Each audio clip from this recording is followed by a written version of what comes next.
Money making money making money. Come on, you gotta tell me, how is this even possible? It's easy. 1, take your money and you put it in this secret spot. 2, you let that money grow with compound interest. 3, then you find a place for that money to go where it can work for you. 4, and then every Wednesday at 1 p.m. Eastern, you join me for a wealth webinar. I'll do it. It's free. Plus, if you join me now, you'll get my free ebook that teaches you to get all the money back for every car you buy, drive, and own. So take advantage of this opportunity and I'll see you there. Hey, are you ready to take control of your financial future? Welcome to Private Money Club. Private Money Club is the ultimate online platform connecting real estate entrepreneurs with private money lenders just like you. Whether you're looking to fund your next deal or lend money to grow your wealth, Private Money Club is your go-to resource. You can post deals, find funding, connect with other like-minded professionals. It's just a community. It's a community that you need to plug into. If you're new to the game, no problem. Our Learn platform and our weekly coaching webinars and our on-demand resources are here to guide you every step of the way.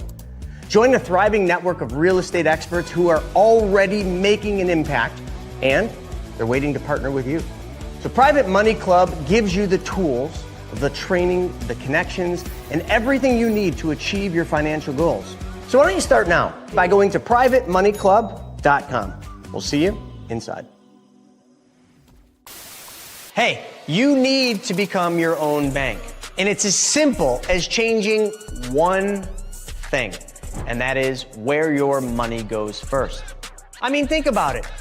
Household debts in this country are at all-time highs. You got tons of market volatility. You got the potential for Social Security running out of money. You've got global uncertainty, political divide, and you have to figure out where you're going to put your hard-earned savings. I mean, this is one of those times in history where the rich are getting richer, and it is time to learn the secrets of the wealthy. But here's the good news. Every single Wednesday at 1 p.m. Eastern Standard Time, I put on a free webinar where I teach you how to take back control of your money by teaching you how to become your own bank. So click the link below and let's get started. So let's go into the app, because the app was created after a dating site, believe it or not. So people with money and people that need money. Phone, swipe left. Swipe left. Ooh, I like that one. Swipe right. You want to go on. If you got money, you want to swipe left through all the deals. When you find one you like, boom, you're connected. How much more difficult does this really need to be? This isn't rocket science. They want you to think it is because they want control of your money. It is time to take back control of our money. I want to invite you to a free interactive webinar that we're doing to teach you how to get prepared for what's about to happen and how you can grow, preserve, and protect your wealth and get it ready for a recession or maybe the next Great Depression. So all I need you to do is click the link below. You're not going to want to miss this with all this stuff going on. Are you sick of having your money lying around not doing anything? Well, we've got the solution for you. PrivateMoneyClub.com. Back to you, Chris. So that's what it is. Private Money Club was created for you and for all of us. So I've got something special. Since you're here, you're listening to us talk to you about the infinite banking concept, I wanted to make an offer. Private Money Club is something that will benefit each of you, but we've got what's called the Accelerator. The Private Money Club Accelerator is a coaching program that takes together the knowledge that you'll need to be your own bank and puts it together with the opportunities in Private Money Club so that now you learn and apply the knowledge. Check it out. We got a very special offer for you to be part of the next Accelerator coaching program and get you into Private Money Club so your money starts working for you. Hey everybody, it's Buff Finance Guy here, ready to show you how to make some serious gains. But not only in the gym, with your wallet too. Most people put their money in the bank doing absolutely nothing for them. But I'm gonna show you how it doesn't have to be that way. So take Andrew here. His money has just been sitting lazy in the bank. But all he has to do is change one thing, and that's where the money goes first, and everything changes. Just change where your money goes first, silly. Wait, just one change? Yeah, that's it. Instead of sending it to the bank, you send it to your very own banking system. Your money can grow and get stronger, just like me.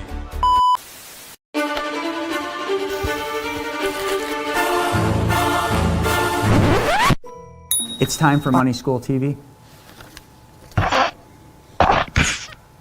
You heard it straight from the horse's mouth.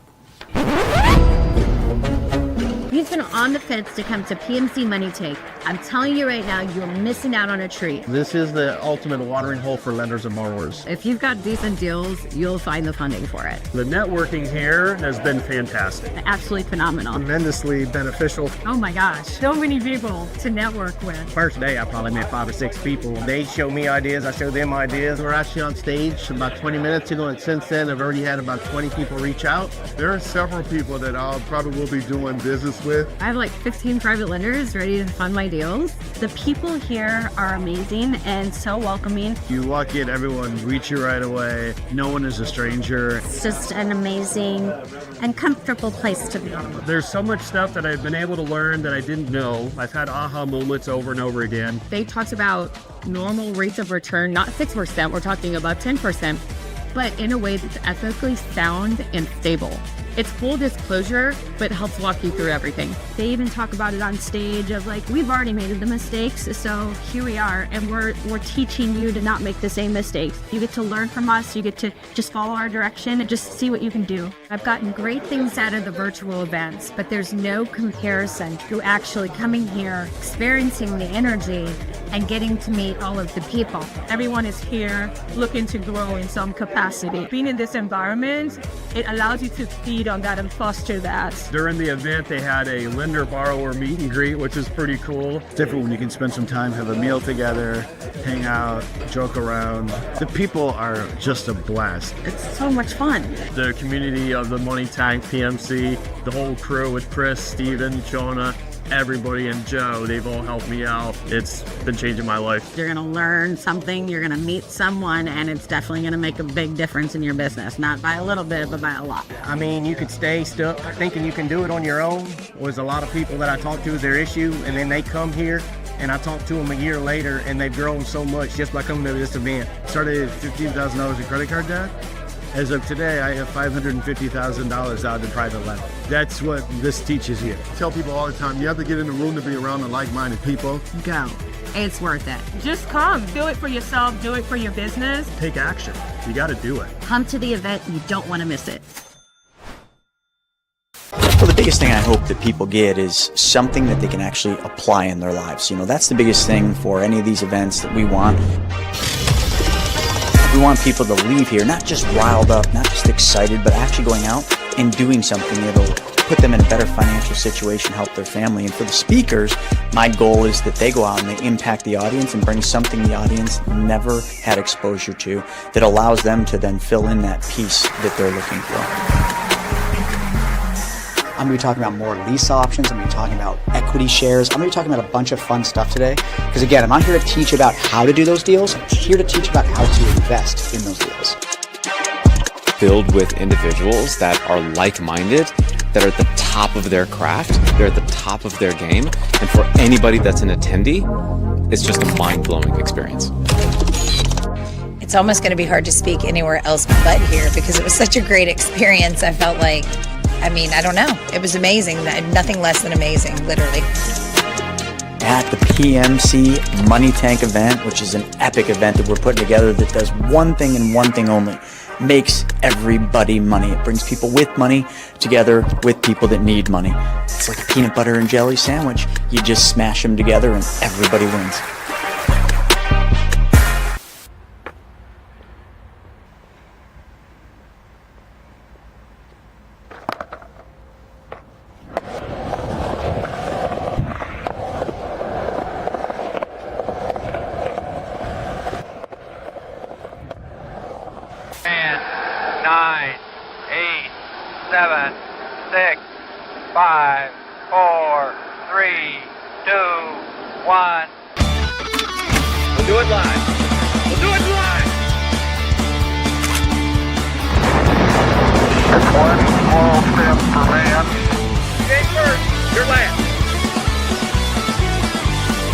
Wednesday, 9:30, 10:30 Eastern Standard Time. Going live! All right, folks, it's another week, another What the F happened. And we are here, none other than Mr. Lazy Cash is going to also join us. We got James, we got Mr. Snaggy, and we got a whole heck of a lot of stuff to talk about. Everything from what's the Fed going to do? I think everybody knows, but we're going to talk about that, the impacts, why the Fed is making the actions that they are. We talk about inflation. We're going to talk about Venezuela. And are we in the right to be shooting down these drug runners or fishing boats, as some of the media wants to call it? So we got all sorts of really great stuff to talk about today, but we're going to get right back at it just after this.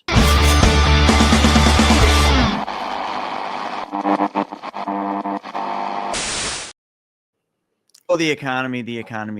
Welcome back, everybody, to WTF. What the F? Joined here with Mr. Lazy Cash in the house, taking a front-running seat. Then we got Mr.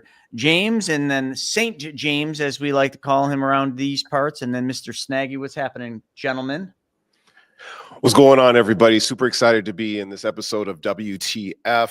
This is going to be a super special episode that we are going to be recording here and broadcasting for everybody in WTF world, because we are going over some of the top stories that we've covered over the past year. So just like Chris said, we're going to be talking about Venezuela. We're going to be talking about all of the different topics that have been going on. Boeing, for instance, everything that had to do with politics, economy, and your money, with a few heart-touching topics as well. So I'm really looking forward to that, this article, because we're going to be thinking, what was the effect then? What do we think was going to happen then? And how has that played out to right now, to this day? So I'm very interested in that. And in the comment section, please do us a favor. Be sure to like this. Be sure to share this with your friends. And in the comments itself, please let us know what were some of your favorite topics. And maybe we'll be able to do a follow-up episode just to this as well. Nagy, what's going on with you there? Hey, what's up, everyone? Good morning. It's a beautiful day in South Florida to talk about some news, right? It's a lot going on, but seriously, the market's been up and down, going crazy. It seems like every day it's up, every day it's down. Everybody's waiting for the Fed to do their thing. Everyone's kind of expecting this quarter point. We're going to get into that right now. What the future looks like, who knows? Silver, record highs. Vehicles, record highs.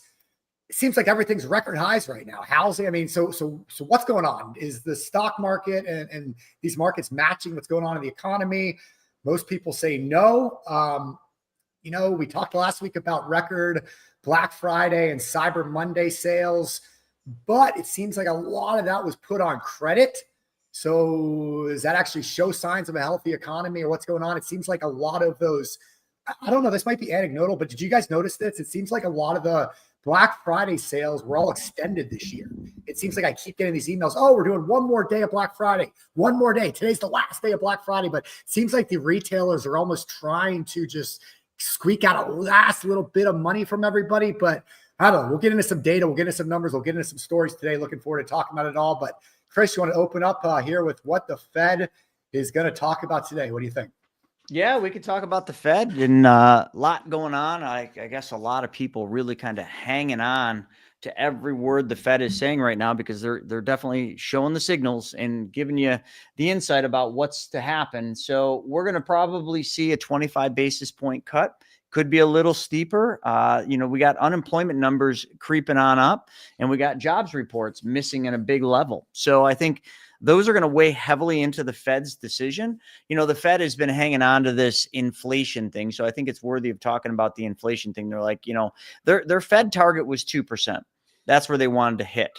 I don't believe they ever fully nailed the Fed target, but they never do. And it's just headline news now with the tariffs and everything else that, they're really monitoring and being cautious about what moves they're doing in the tightening to not increase or, kind of disturb the inflation rate, which right now has kind of remained pretty level. I mean, we've seen some upticks, and a lot of that could be the tariffs. It could just be generally, people spending money because they're employed, as we saw with Black Friday. There's a lot of factors that go into that, but I'm sure, the tariffs certainly, have a little bit to do with some of the uptick in inflation, but it's just not enough to even recognize. It's just not.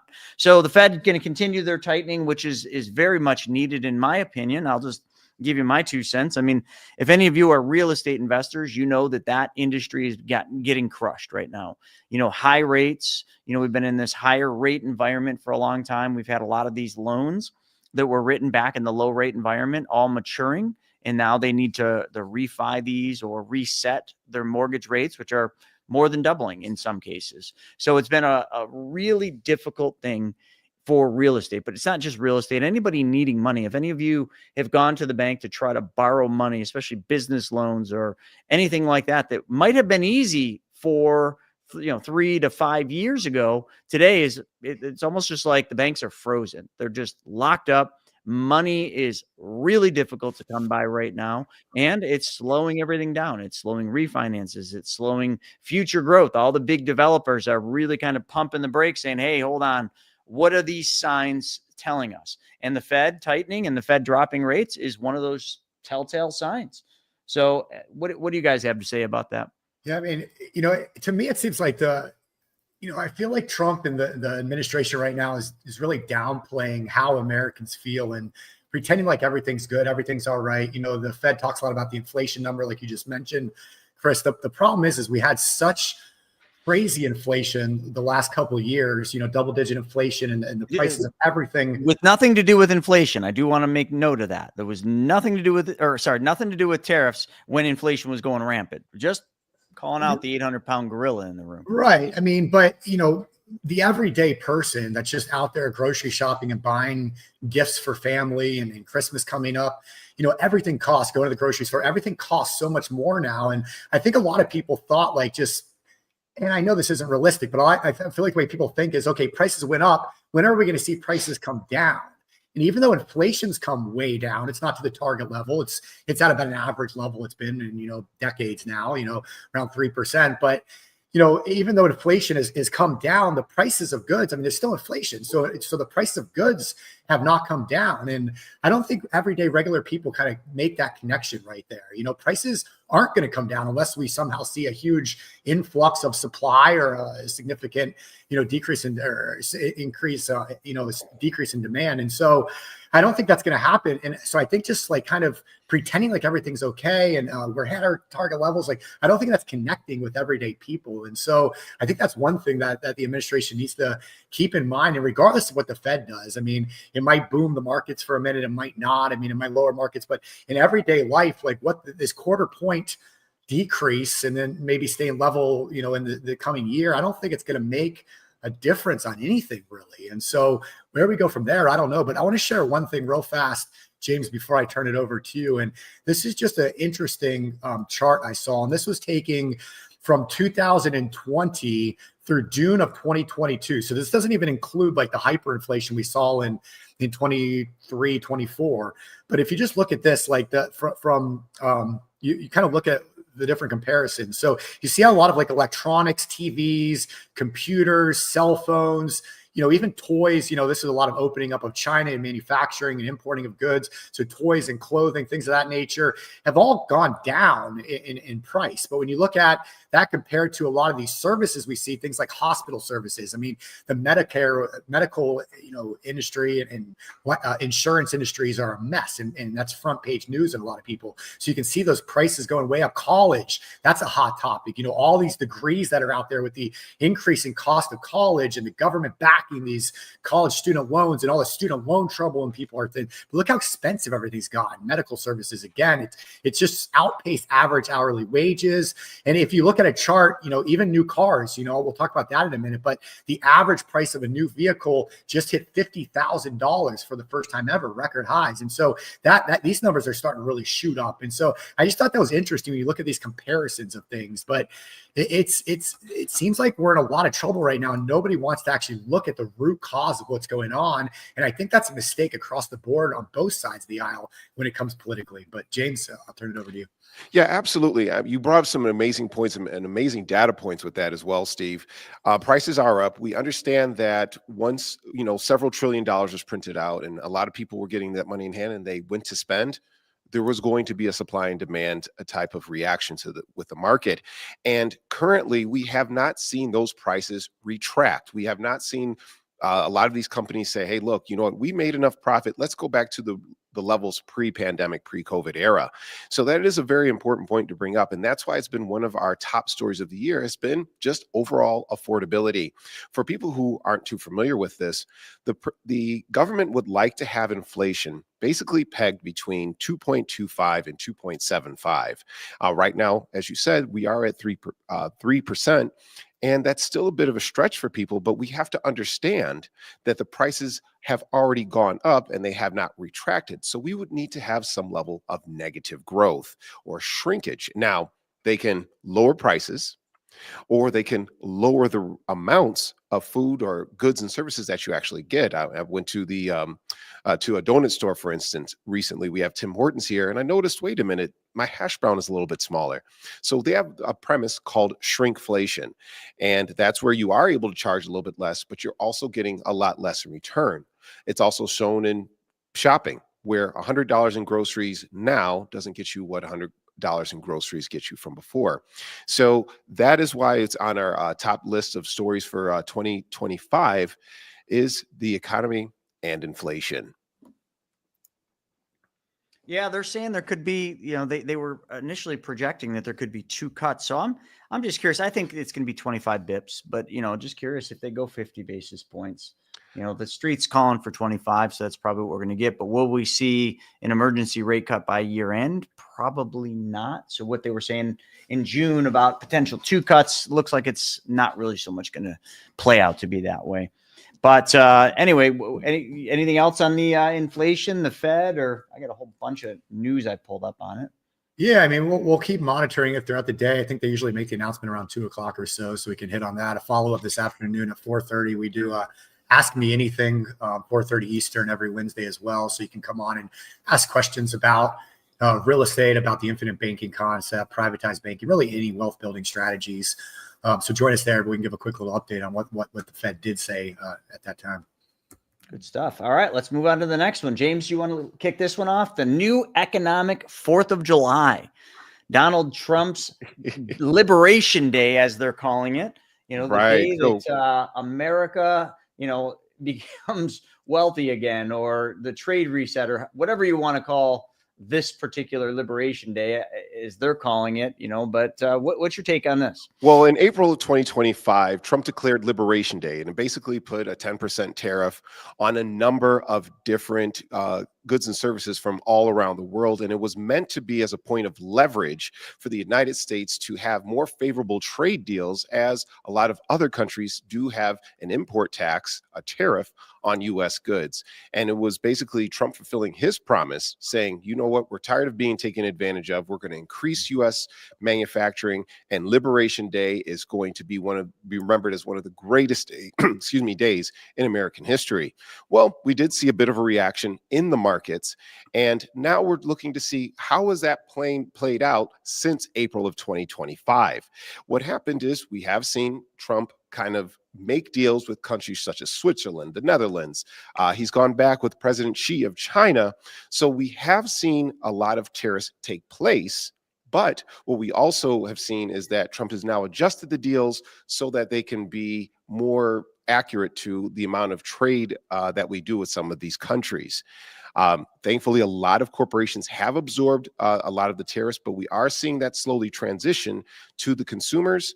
And it's going to be interesting to see how this plays out in 2026.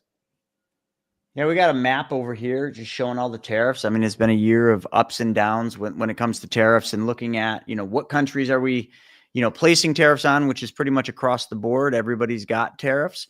And then the countries that we're still kind of battling back and forth with, India and then China, those are things that are just kind of bobbling back and forth. But at the end of the day, this is effectively where we're at today. It's about a 15%. I think the average is, I just looked this up this morning. I think it was like 17% was give or take the average across it. But you can see there's some that are 10, some that are 15, lots are 15, few 19% here, and then the big ones over here, Brazil, India, Syria, Laos, Switzerland at 39%, Canada still plugging in at 35. I think Canada would have been lower if that prime minister would have just, been a little bit nicer, but he's anti-Trump clearly. China sitting in at 30%, South Africa 30, Mexico 25. So you can see these are pretty big tariffs. And when you look at it, I did some research this morning because I just wanted to kind of get an idea.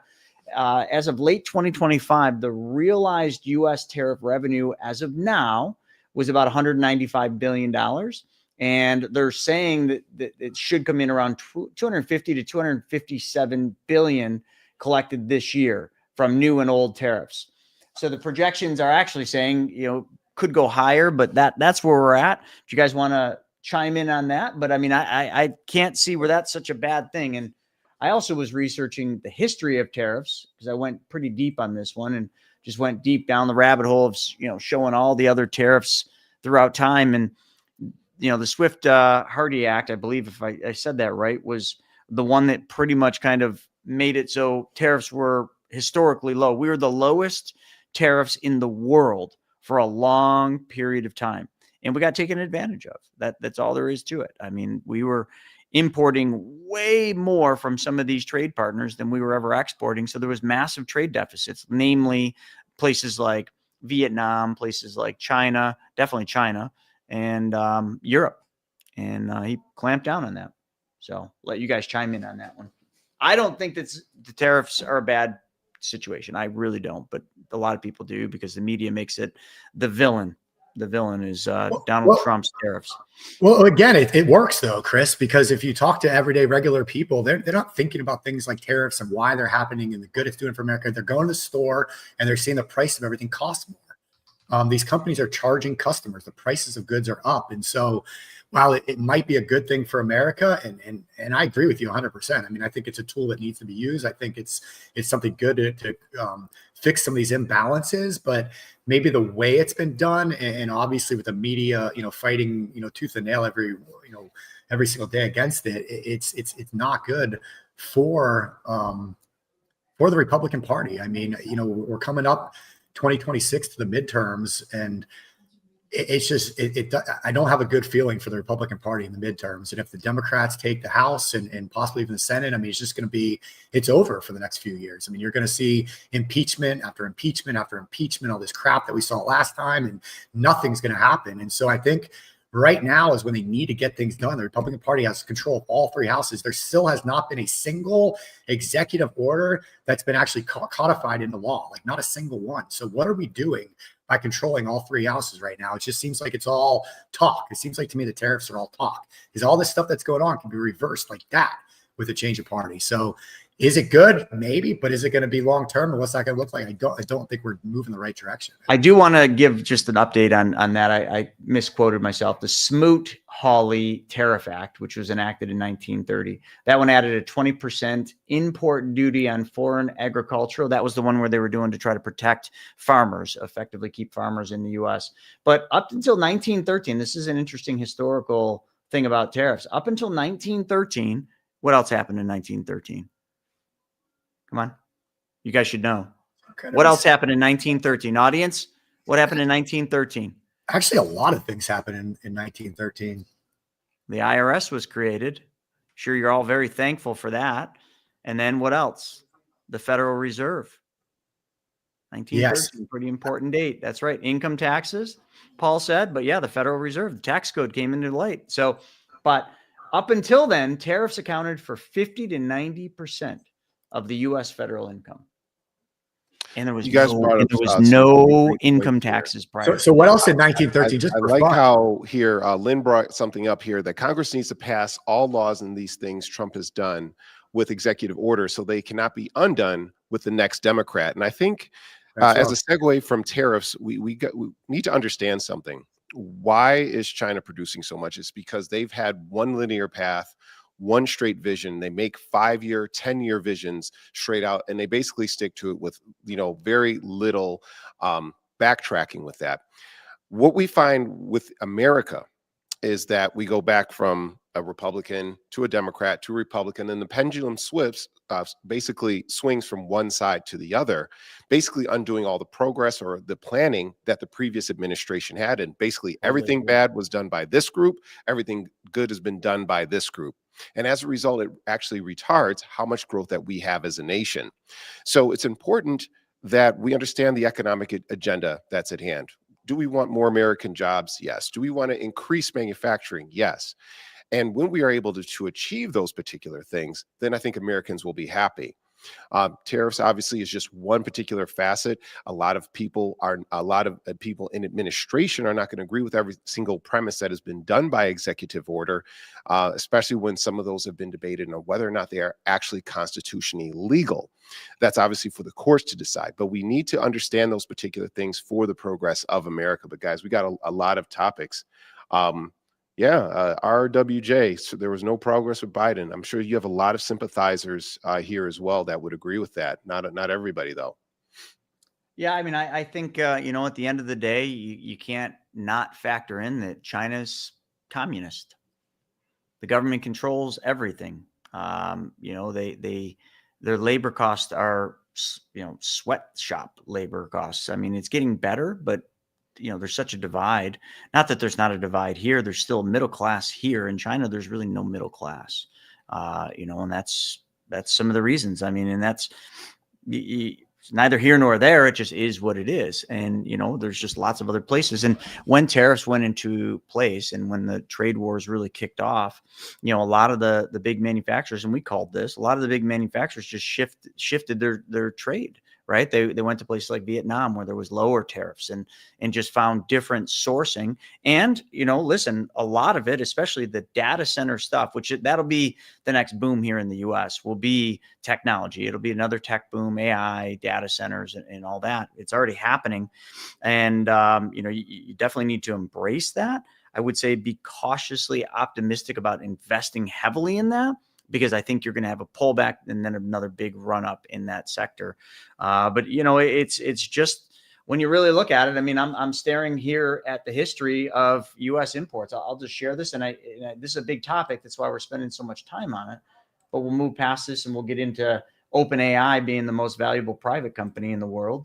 But I do want to just close this one out a little bit. I mean, love or hate tariffs. Believe or don't believe that tariffs are the things raising the prices, on everything. They certainly have something to do with it. Someone had mentioned something about UPS collecting tariffs, but it's just a lot of it to me. Prices were going to continue to go up.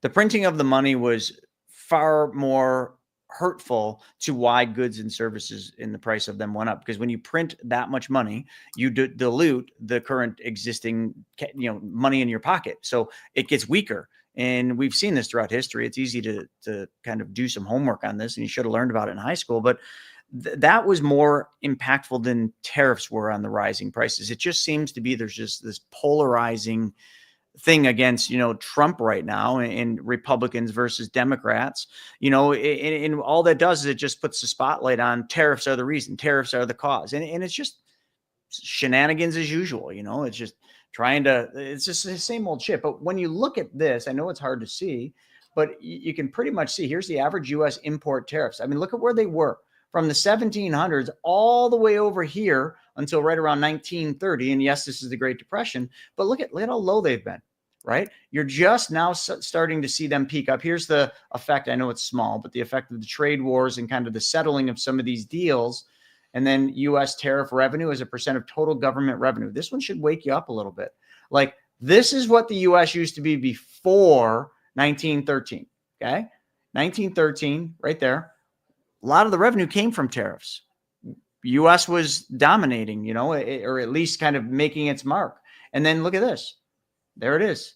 Hardly any tariff income. And there's Trump's impact. That tiny little move up. Yeah, that's the Trump effect, the Trump tariffs. Hardly even like we're talking about in the grand scheme of history. And this is why sometimes, I've done a lot of videos on this on YouTube, but this is why I get pissed off when people are like, oh, Trump's tariffs are the reason things are going up. I want to just punch a fool sometimes. I just think we've gotten away from that in today's world, James, and I just sometimes think, back in the 30s and the 40s, when somebody got out of line, you just punched them in the face. We can't do that anymore. You get sued, creates all sorts of problems. But I think sometimes that's just what people need. A good old Northeastern beatdown. Right in the face. Yeah, exactly. Anyway, we'll close it up. We can move on to OpenAI unless James or Steven have something to say about getting punched in the face.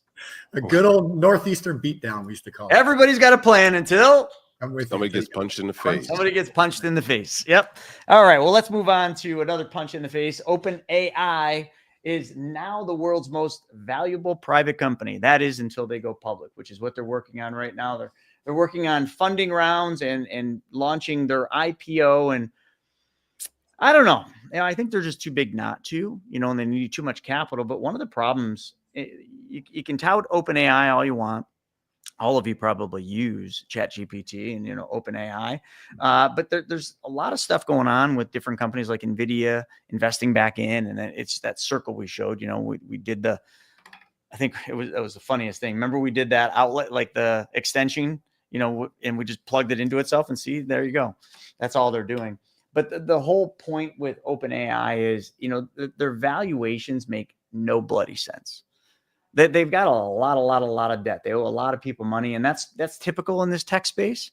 But you just got to look at it and just say, okay, so it's so much built up on speculation that I just can't wrap my head around it. I don't know. What do you guys think on something like this? I mean, they're most valuable private company, but are they really? Or is this another .com kind of scenario that we went through back in the late 90s, early 2000s? We find this is pretty interesting. OpenAI being valued as a $1 trillion company, and they haven't built out all their data centers yet. They have massive infusions of cash from investment firms such as SoftBank, and they are heavily reliant on NVIDIA in order to produce the level of chips that they need to have to serve these data centers. So at one point, Sam Altman even said, look, we're going to ask the U.S. government to back our debts just in case we default. So that's usually the first crack that we see within a company that might be way too overhyped. And a lot of their employees have been able to sell off some of their stocks on the market to major investors. But because if you've lived through the 90s .com crash, the 2008 housing crash, you understand signs lead to destinations. And while we understand AI is going to be here for the foreseeable future, the real question is how much inherent value is it going to be able to provide society? Yes, we will be able to edit videos faster. Yes, we will be able to make your favorite hero animated. And yes, we are going to be able to get a lot of answers from a lot of news aggregation sites. But the question is, how much extra productivity do we actually have as a society from that?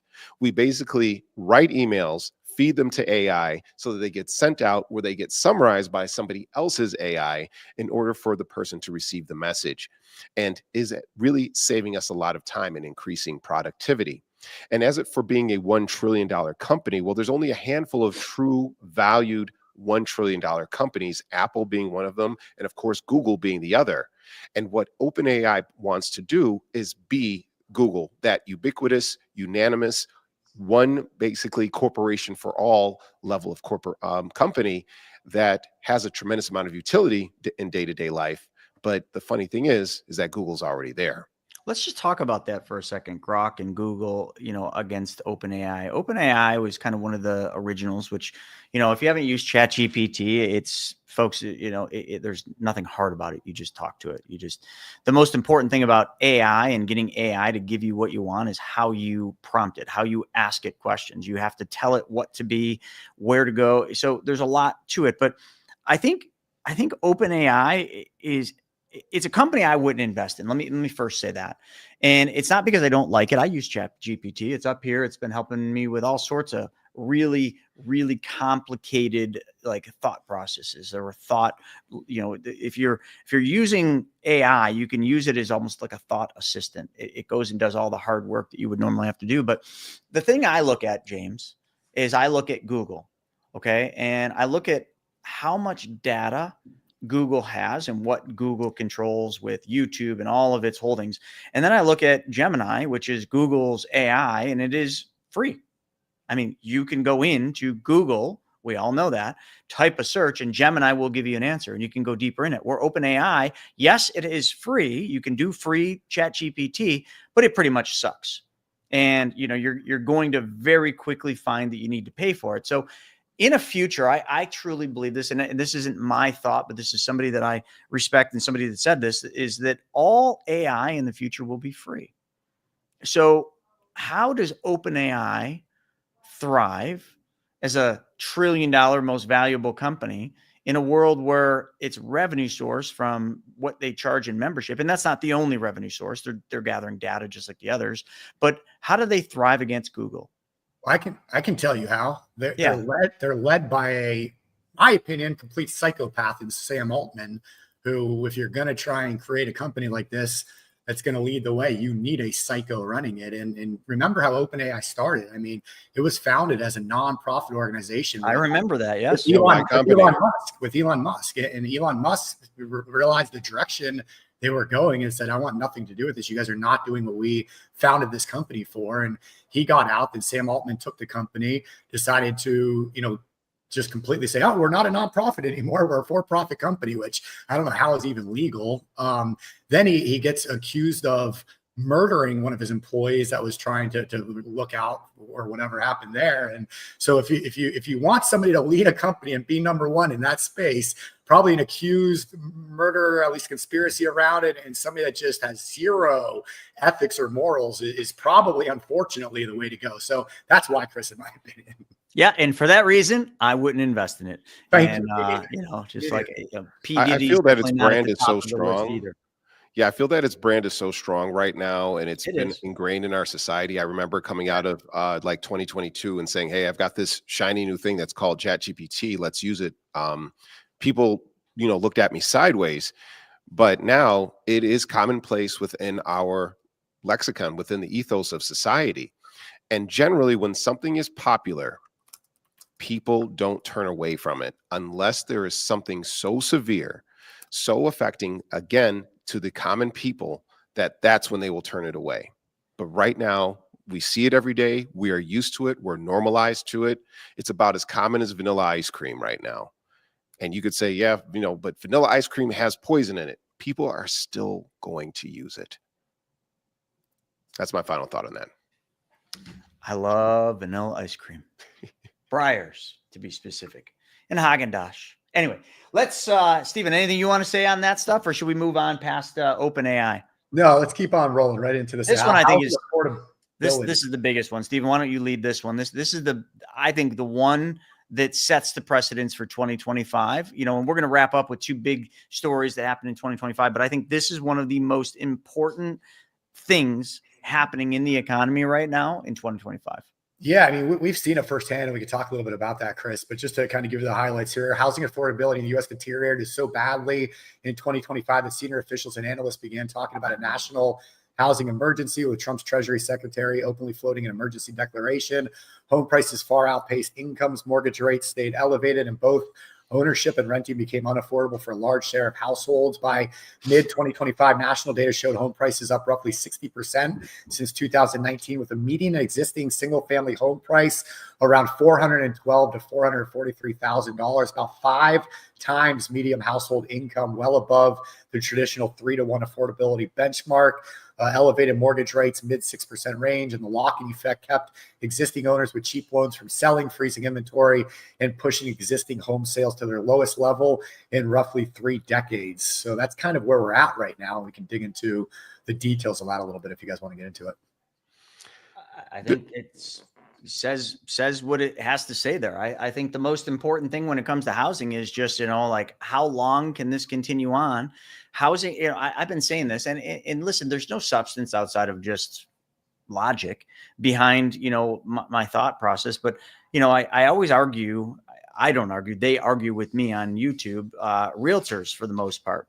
They're always saying, oh, real estate's going to go up. Oh, the Fed's dropping rates. There's always some shiny object that basically gets them to think that real estate's going to keep going up because of demand. The demand right now in real estate, and I've done 3 videos on this now, and they are all fact-checked and sourced. The demand right now is affordable housing.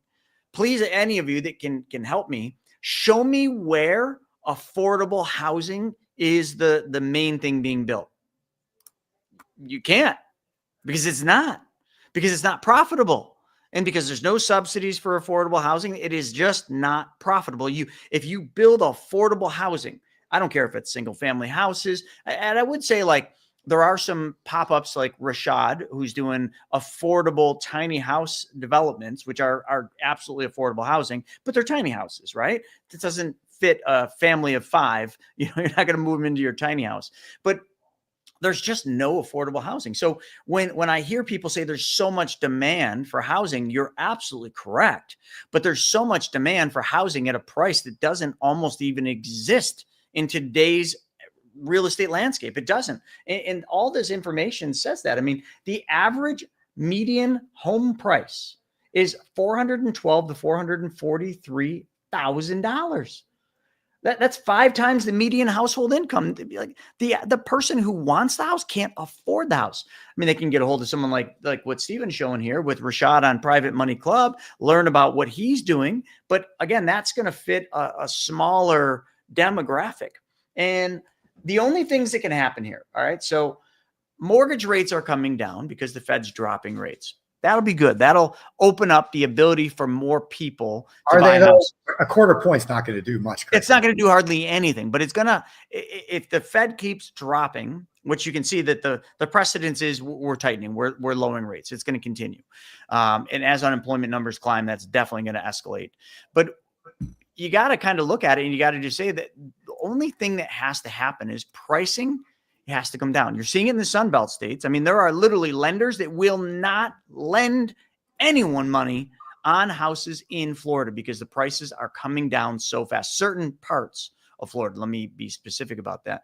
And you're seeing that in other pockets, like Arizona has got the same things. Parts of California got that going on. I mean, there's these like blackout zones. They're just red zones, if you will, where lenders don't want to lend because the price of the real estate is coming down. And that is, to me, just the ebbs and flows.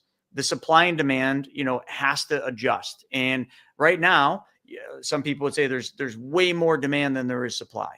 Correct. Here's your cookie, whatever. But the demand isn't able to buy the price of the housing. So the housing price has to come down so that the supply is priced so that the demand can buy it. So only 2 ways that can happen. Housing prices come down. Not good for real estate investors or people that own houses. We've gotten so accustomed to our houses going up in value so much, like doubled since, I can't remember what that stat was, but like the housing 60% since 2019. 60%. Yeah. And the other thing that can happen is rates come down, but it's going to be a combination of the two. And then, some people are like, oh, the 50-year mortgage. Okay. Yeah, we've done videos on that too. One just posted if you want to watch it, all about what our thoughts are on the 50-year mortgage. I mean, all these things will help a little bit, but it's not going to, I think the inevitable is the economy is going to soften. The Fed's going to continue to tighten. The Fed's going to make it harder and harder to get money. Okay. Because they're trying to keep the economy. Well, they're going to make it easier or cheaper to get money, but they're still tight. Like banks just don't lend money like they were. I don't know. I think we're going to go through some really tough shit here soon. And I think it's going to be a really rough economy, and then it's going to get better. And then AI and the tech boom is going to kind of pull us out. And that's going to be the primary thing. That's my thought, but I am just speculating. Here's a few key points that we want to consider. Of course, we just as we always look back in 1912, for instance, what was the price of a home? It was probably just a few $1,000s. And then we see in the comments, at one point you could get a house from Sears and get all the plans and everything laid out for you. And when we were on a fixed money, we actually had money, not a currency, it was almost impossible for housing prices to exceed to the level that they are right now. Mm-hmm. So it's important to remember a lot of these factors. So in the long run, depending on what your time horizon is, housing will go up. Remember, it's one of the foundations for generational wealth and economic sustainability in the long run, families. In the long run. And yes, there have been dips, but then again, there's always been dips. There's always been a cycle. And what a lot of people are doing right now is they're bracing for that crash. But if we do have this soft landing, if we do see housing deflate as opposed to crash, then we're going to see one of the first pieces of the puzzle fall into place. It is going to take basically a number of different factors to happen concurrently in order for America to be able to have affordable housing, once again, reasonable housing. And as it was just highlighted, what is affordable housing? If you're in California, should a house be $500,000 as opposed to 1 million? If you are in Bentonwood, Arkansas, should a house be 50,000 as opposed to 100,000? It's all relative to the area that you're in. And if we're looking at a median household price of being $400,000, what does that number have to be at in order for it to be truly affordable for Americans? And still, the builders need to make a profit.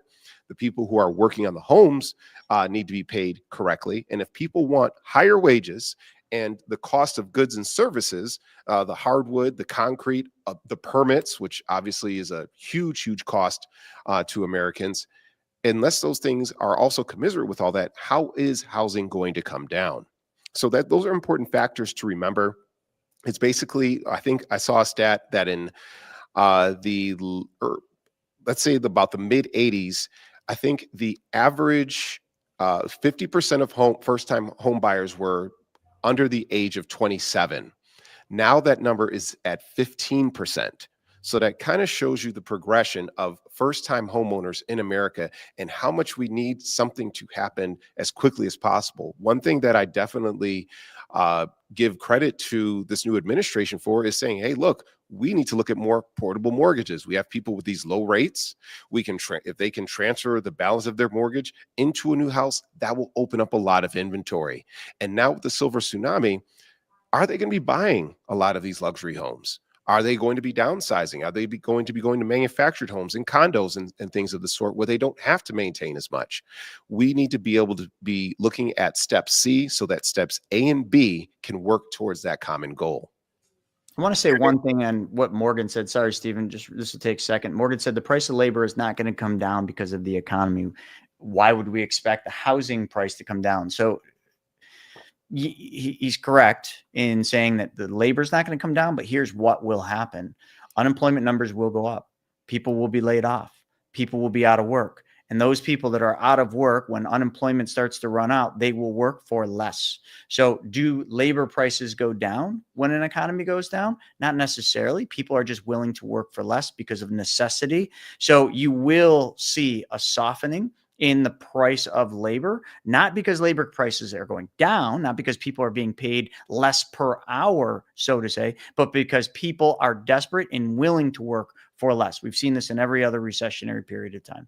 So that right there is one of the reasons. And when people are laid off and people can't work or people's incomes are going down or they're pinched, you're going to see the price of housing come down. It's already happening. Like, we don't even need to prove that it's going to happen. It's already happening. It's just happening in highly appreciated areas. But I'd be one to say, what area didn't highly appreciate? I mean, even the east side of Buffalo appreciated like crazy. Yeah, I mean, I was just going to add just some of the statistics behind what we were just talking about. Somebody's asking the different levels and averages and whatnot. Let me blow this up a little bit. So this was saying, this is from bankrate.com, but the typical household earns almost $80,000 a year. According to Claritas, far less than the $113,000 needed to afford a medium-priced home of $435,000 as of July, which is similar to what Jason Sipple, one of our money mentors, was saying. He talks to clients all day, every day, all across the country, and he was saying the same thing. If an average family income in 2025 $66,000, how's the average home? $400,000. How do those numbers work out? And they don't. And that's a lot of reasons why we're seeing what we're seeing right now. And like you said, James, we talked about this on a past episode. The average age that people are buying their first homes and the average age of home ownership, and just how insane that's become. People are in like their 40s now before they're able to buy a home, which is destroying the American dream of home ownership. And so the other thing I just wanted to give a quick update on real fast also was the the job openings and unemployment rates. So just to hit on that real fast, Chris, the number of job openings was unchanged in October. This is the latest data. That's 7.7 million job openings. So there's jobs out there right now. And to your point, unemployment is sitting at 4.6% right now. So those are good numbers. But like you guys said, if that starts to, increase way up and this decreases, that's when you start to see, some serious economic trouble ahead. I like this comment here that Craig put up here. Let me see if I can highlight this. In the 80s, kids used to work summer jobs and work ethic. Now kids are 25, living at home and hardly working. Truth. I think that it depends on where you're looking at it. I have two daughters, 23 and 27. They are not able to find sustainable jobs, like career jobs. I have people who are younger who are saying like, yeah, I'm working, but why am I being loyal to a company that will lay me off at a moment's notice? And how am I going to feel secure about some of these entry-level jobs when I know that AI is basically a threat to almost everything? When I'm seeing, hey, the government just laid off 30,000 plus people when Doge went into action. I think we're kind of villainizing America's youth. And I feel that also we are not looking basically the beach for the sand. A lot of people from every walk of life have been getting massive layoffs, And I know that we're saying unemployment is this, but that's for the people who are actually claiming unemployment, as opposed to the people who've said, you know what, I'm going to stop claiming unemployment. And we have to understand that particular thing, that particular facet. There are people who are applying to literally hundreds of jobs. And let's just say they are exaggerating. Let's say it's 50 jobs. Why aren't these companies hiring? And why don't we have a better system that helps match these people to the jobs that are available? We know the trades are always going to get paid. But if you've gone to school for 6 years to be an engineer, and then you're getting laid off by Google, what level of consumer confidence does that drive to you? If you have a 2-year degree, and you are trying to get a job that at least keeps your gassing your tires and food basically in your stomach, and these jobs aren't really hiring you, what does that actually mean? So I don't want to be the old man who's screaming at the clouds in the sky and saying these kids today, because that is the same rhetoric, the same word tracks that we've used, that America and the world en masse have basically used for generations. And unless we are literally in the perspective, in the position of some of these youth today and understanding the challenges that they have, what right do we have to speak on them? You haven't tried hiring any youth? Actually, I have, because remember, I've been a general manager of a sales company for over 15 years. Yeah, actually, and I did see an intellectual decline in our workers. I did. Also a bit of a work ethic, but I also saw a lot of people turn their nose up to a lot of jobs and saying, no, I can get a better job over here. And it wasn't until the need was very strong that they did a job that was high sales, high hard work. And it was only the people that felt like, hey, I can't get a job anywhere else that went to us. But there are people who are willing to say, yeah, I want to do this. There are people who are saying I'm willing to do these things, but now some of those companies aren't even hiring. So I think that dichotomy is very interesting. I think what there might be a disconnect right now in the youth, and I think what you're going to see, and I'm seeing this right now, is the youth today are very technically advanced in comparison to myself, to James, and everybody else. And I'm technically and the way that they do things, is very much kind of different than the way we did things. We got down and we got busy. We shoveled driveways, we mowed lawns, right? The kids today, that's not what they're doing. They're on computers. They're using AI. They're in a lot of cases, kids are literally learning how to use things like cloud to code, in building websites and funnels and all sorts of stuff, which is pretty miraculous when you think about it. It just hasn't yet translated to dollars and cents or actual positions. And I think what you're seeing is just a change, just a fundamental change in the way business is done and what the youth of today is skilled at versus the jobs that are open. And I think the jobs are going to have to eventually kind of move or migrate into the skill sets of the youth today, because as the population ages, I mean, listen, like sales, sales is the greatest and the highest paying industry you can possibly get in, but it is also one of the highest failure rates because people just don't know how to go out and sell. They're just not trained to go out and sell. But I think in the future, with the use of AI assistants and things to that nature, you could see like a different way that sales are done.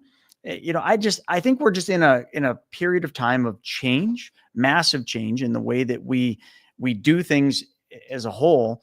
And I think the youth of today will be better positioned than we think to fill future roles. I just think right now that isn't happening. And one of the things, we're going to talk about next as we get into it is like college. Like the majority of the workforce now are highly educated from a college standpoint, but they're like the college education is really not parlaying to real world application. I think the colleges have kind of drifted off of like what's real and useful in the workplace today. It's just not translating. And people think because I've got a bachelor's degree or I've got a master's degree that they should be paid a certain amount. And that just isn't translating to the jobs that are available. So I think until that flushes, which it looks like it is, and we'll talk about that next, I just think we're just going to be in this weird crux of just the open jobs aren't translating over to the workforce. It's just not working. But let's talk a little bit about college, because college is definitely showing those exact signs of what's going on. My fellow Americans. So you know the There you go. Who wants to kick this one off? U.S. college enrollment is in a sharp decline. You don't say. With all the bullshit that's gone on with colleges and everything you've seen in the media about colleges and just what's actually happening at the colleges, it's kind of no surprise to me. No surprise whatsoever. Absolutely. So we have here that college enrollment in the United States has been trending downward since 2010, with only a small recent uptick that does not erase more than a decade of losses. The decline reflects fewer traditional age students, growing doubts about the value of a degree, rising costs, and reduced international enrollment. Now, I know some people will say, college is a waste of time. Other people will say, of course, college is great, because if you're in a specialized craft, if you're a lawyer, doctor, engineer, guaranteed, I want you to go to college. I want you to go to university. I want you to get your postgraduate degree. But there's also degrees in education where if I become a teacher, I'm not even able to afford my student loan to be repaid because, again, cost of living. So we're seeing that you first have to find the right career, but a lot of those high-paying careers have the highest drop-off rate and the lowest success rates. We're also seeing a double-edged sword here, because now that we are accepting less international students, colleges are not generating as much revenue that they need to be able to have all of these programs. Thank you, Ronald Reagan, who basically caused the price of colleges to basically skyrocket. So that's a little bit of financial history for a lot of you. And now students are saying, well, if I can get a certificate or if I can just directly enter the workforce, what I'm going to be able to do is at least be able to find a job. And maybe if I work one or two jobs, I'll be able to, keep the clothes on my back. Not to say that all of them are crying poor, of course, but that's the situation that we're seeing right now. And finally, we are seeing a tremendous redirection of Gen Z. These are not millennials. Millennials are already in the workforce. They're already in their mid-30s. But we're talking Gen Z, and then probably will translate into Generation Alpha, where they're going to be just going straight into the trades, because their debt-to-income ratio is going to be so much higher than a lot of doctors, a lot of lawyers, and then it's going to come down to the actual work ethic, marketing, and sales skills of those individuals, those people who are in those trades, in order to be able to maintain a positive income. What do you guys think?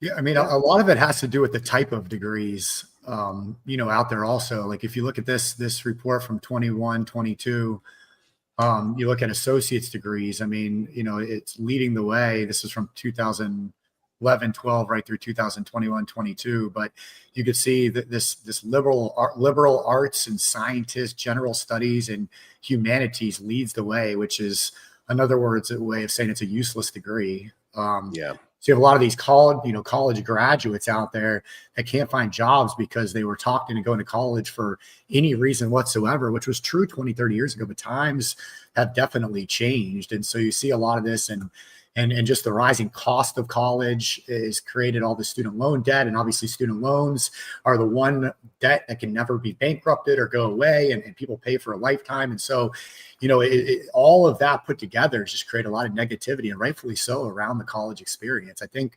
young people, and there's a lot of talk right now about trade schools out there teaching, electricians and plumbers and contractors and stuff like that. And I personally think that's going to be the future, especially as AI becomes more and more prevalent and starts doing more and more of the, if I was in college right now and I was in there to be like a coder, to learn, to do computer coding, I would completely switch. I don't think coders are really going to exist in 5 to 10 years.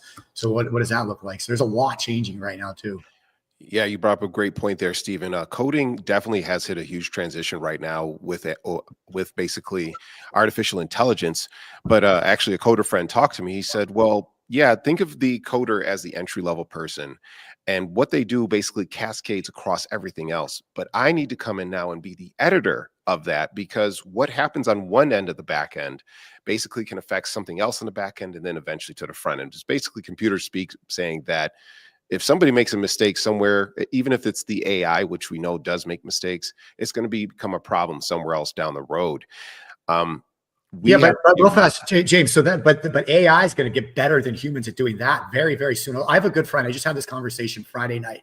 I have a good friend who is he sells medical parts to surgeons. So he's always in these surgery rooms, and he's always in hospitals. And he said that right now there's a lot of technicians and even doctors.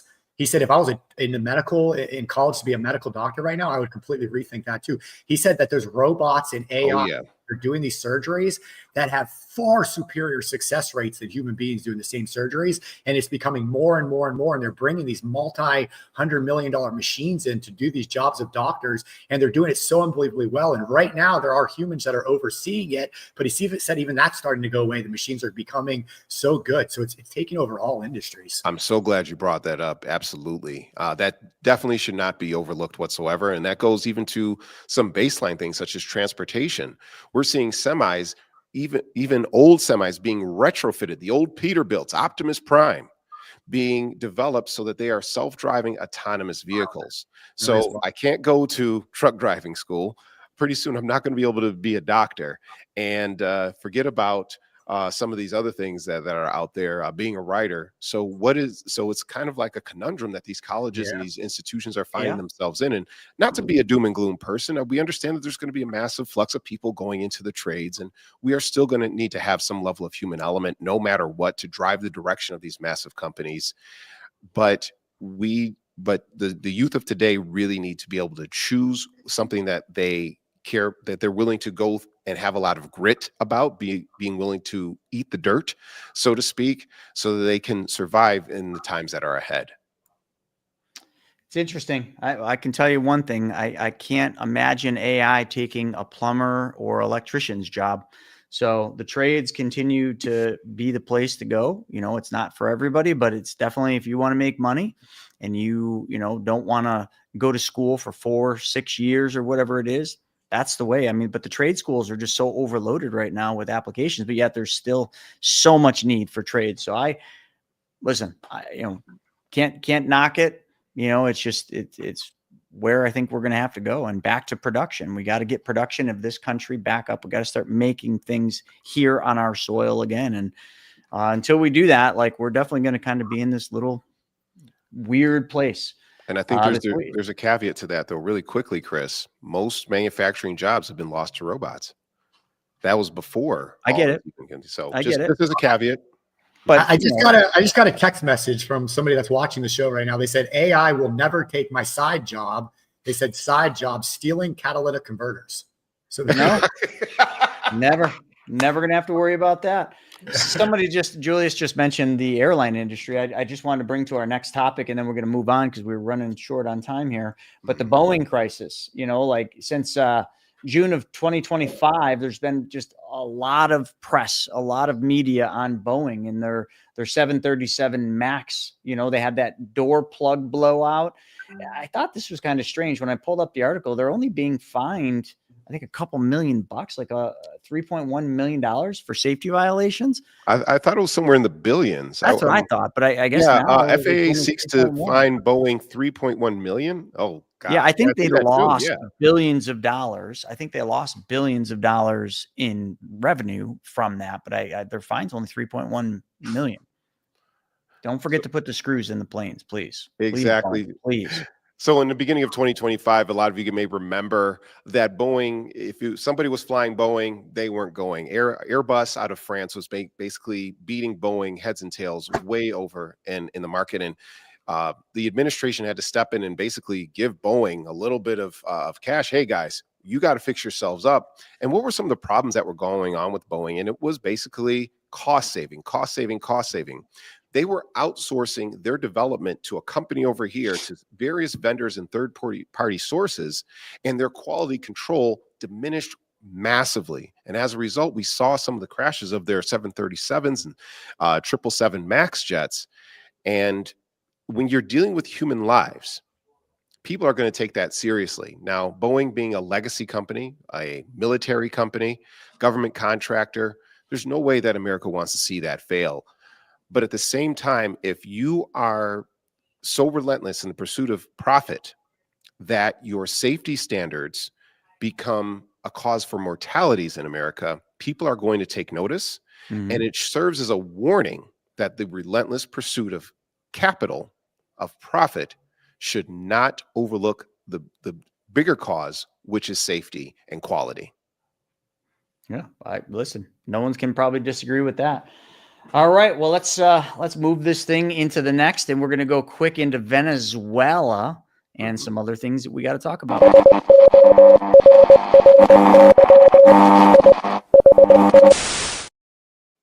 Oh, I love this one, man.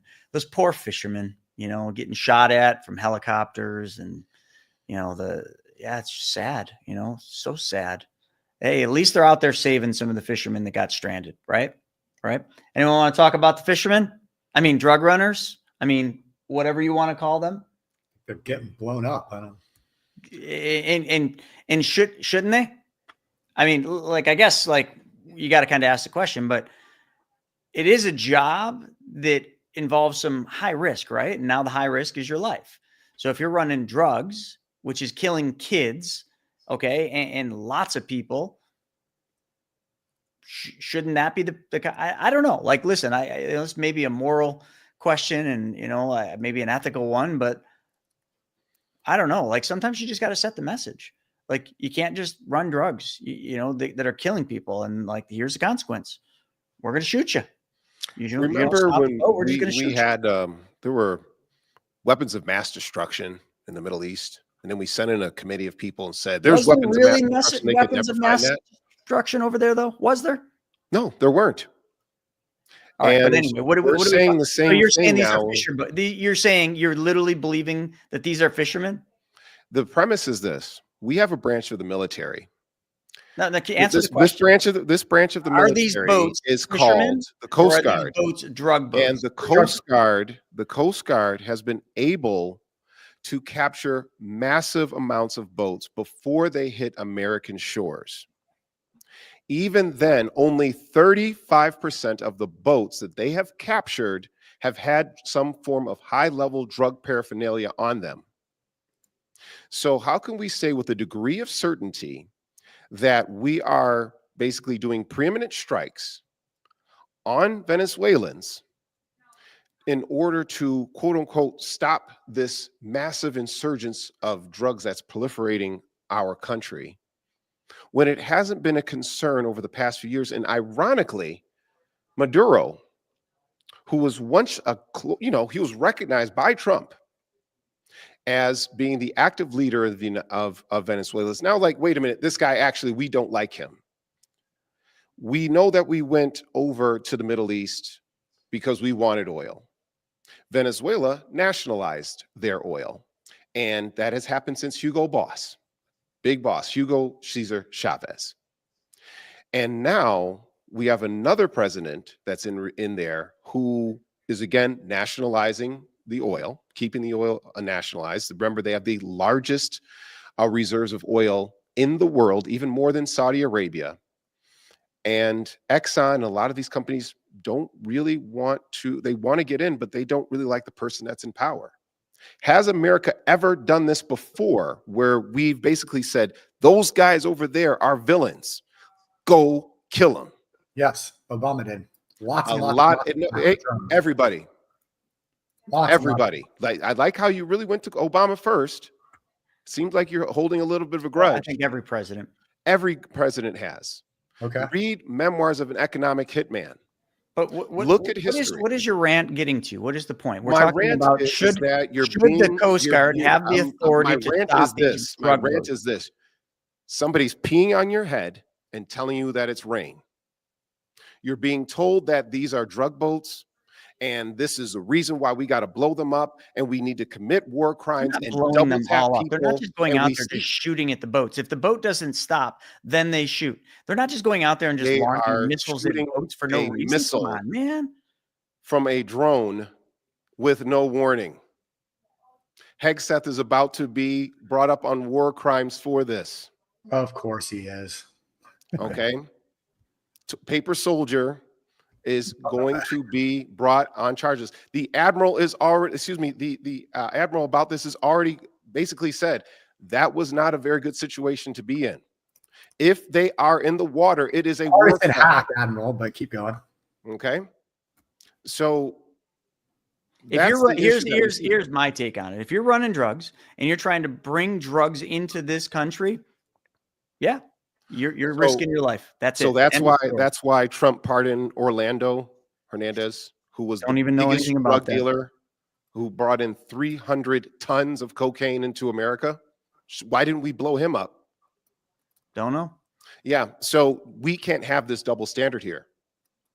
You can't say that this standard at all here is okay. But these guys are just doing their job, trying to keep drugs from coming in this country. That's the way I look at it. I won't change my stance on this one.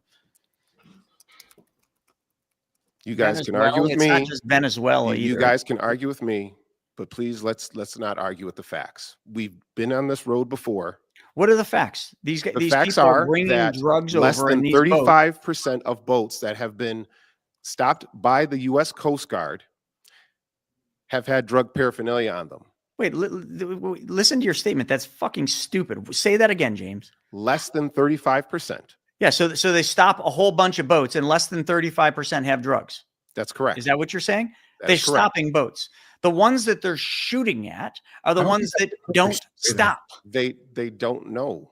They don't know. They're still hitting them in international waters where the U.S. has no jurisdiction to stop them. Well, they probably shouldn't be doing it in international waters, but that I don't know the rules behind that. Okay, so and I'm sure that the Coast Guard will have consequences for doing if they were in so. American water, we can stop them. They already know where they are.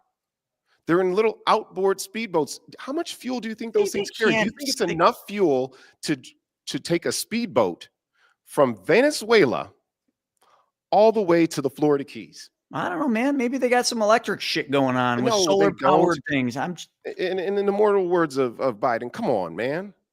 I was kidding with that. I'm trying to shed some light. I got you. Nonetheless, like we're going to differ on this one. There's no question. Like if you're bringing drugs over here, and you're one of the drug runners, like you realize you're playing with your life. And you know what? Shoot them. Shoot them if they don't stop. That's all I got to say. If Venezuela doesn't like it, well, step up. Stop sending drugs. Get control of the drug runners. And it's an age-old problem. It's not going to get solved. Them shooting a couple boats isn't going to solve the problem. It's sending a message, though. It's getting national press. Maybe that's the message they need to send. Where does the bulk of the world's cocaine get produced at? Cocaine? I don't know. I mean, Colombia. Yeah, I was just going to say Colombia would come to mind, but maybe it's not anymore. It's Colombia. It always has been, always has. It's produced there, but the distribution channels are far and wide. All right. Is China facing an economic slowdown or are they just warming up? Of course they're slowing down. That's my take. Any questions? Well, let's take a look at this here. So China's economy is weakening at home, even as it racks up record trade surplus of around $1 trillion because a deep property slump and weak consumer demand are crushing imports, forcing Chinese factories to rely more on exports to generate growth. So the big surplus is actually a sign of domestic fragility, not strength. Now, we're saying as a little bit of a byline here, the big surplus is a symptom of weak domestic demand. So basically, the Chinese are not buying a lot of things internally, and there's actually been a race to the bottom. They're seeing prices actually go down in China because there's so many companies fighting within and amongst each other that they're saying, wait a minute, if excuse me, if we sell internationally, we're going to get the profit margins that we actually want. And because ironically, the US has pissed off so many people with their tariffs, they're looking to basically say, hey, look, you don't want to mess with the US anymore, so you can buy from us. We're seeing that with countries in Australia and even a lot of countries out of the European Union, which historically have been huge trade partners with the United States. So the question becomes, the number 2 economy in the world and the number 1 producer of the world may have a little bit of a domestic slowdown where they're saying, hey, look, people aren't buying our houses, we're not having as many kids as we want to, and our gross domestic product, our internal sales have fallen sharply. But we're making over $1 trillion to make up for that across sales across the world. I mean, China's just slowing down. I mean, they got a demographic problem. The economy's, world economy is slowing down. It's no secret. And because of that, like what you just said is true. It's just they got a surplus. And that's the problem I have right now with this new Trump deal where he's going to sell the NVIDIA chips to China. I understand the purpose behind it, and they're going to get 25%, of that money, coming to the U.S., which again, I don't think the government should get involved in private business or profit off it in the first place. But the problem is China is going to take that and they're just going to steal the IP and they're going to go out there and they're going to build their own chips. And so I think it's a dumb move. And we have China in a tough position. They're not doing well, like you just said, Chris, and to just give them this technology and let them go run with it, like I think is a huge mistake. I don't understand. I don't think it's worth that 25% or even setting that precedent. By chance, how are they doing poorly? Is there another way to restate how they're doing poorly internally? You're talking about China? Yes, please. Well, I mean, they had all that whole debacle with the real estate, which was a massive fallout in China. Their economy has been slowing. But let me ask you this. Even if their economy was slowing, would you know? No. You wouldn't. It's communist. So you wouldn't know. You wouldn't have any idea. You would not even know. They would not give that information out. So do we know if they're slowing or do we know if they're not? We don't, and we won't. So it's kind of pointless to even talk about. But based on what you said and what you just kind of said, I mean, that's the telltale sign. I mean, if domestically their people are buying less, what logically does that tell you? Must be that they're slowing down and people don't have the capital to buy domestically. So they're looking to export, but now they've got tariffs to the US. So, there's just lots of dynamics playing into this whole thing, but absolutely, China has been on a slippery slope for a while. The problem with China is exactly that. You don't know, and you never will. So you can speculate. I read a lot of economic news, letters and economic white papers all about China and all the telltale signs that they are indeed slowing down. But again, the public will never know that. All right. What do you guys think? Let's hold this for a part 2 where we get to go. I think so. I think we definitely need to talk about the Department of Defense and what they're doing with robots and AI and Department of Defense, or Department of War. Which department? Probably both. DOD is what I thought it was. I just Googled it. Yeah, I believe it's Department of War.